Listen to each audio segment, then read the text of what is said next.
This is a Kei apple. It's a native of Africa.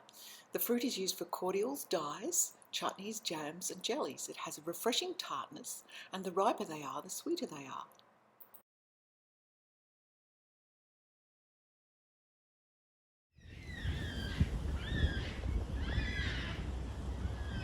This time, instead of using the Kei fruit for jam or marmalade or chutney, I'm going to dye with it.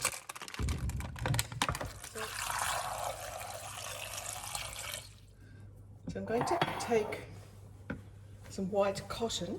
I've got two pieces here, one for comparison.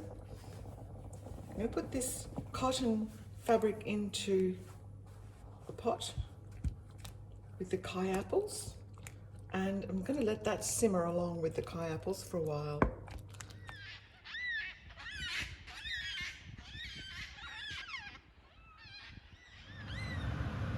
My efforts at dyeing cotton with Kei apples weren't wildly successful, but they weren't completely unsuccessful either.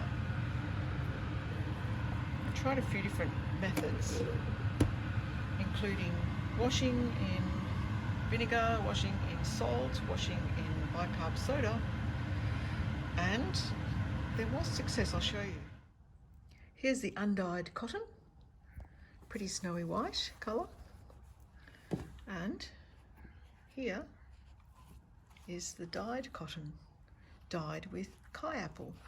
You can see there's a definite colour change. I think if I really knew what I was doing and used all the correct natural dyeing techniques and probably boiled it for a bit longer, there would be more colour, but it's not a bad colour. It's a lovely pale gold.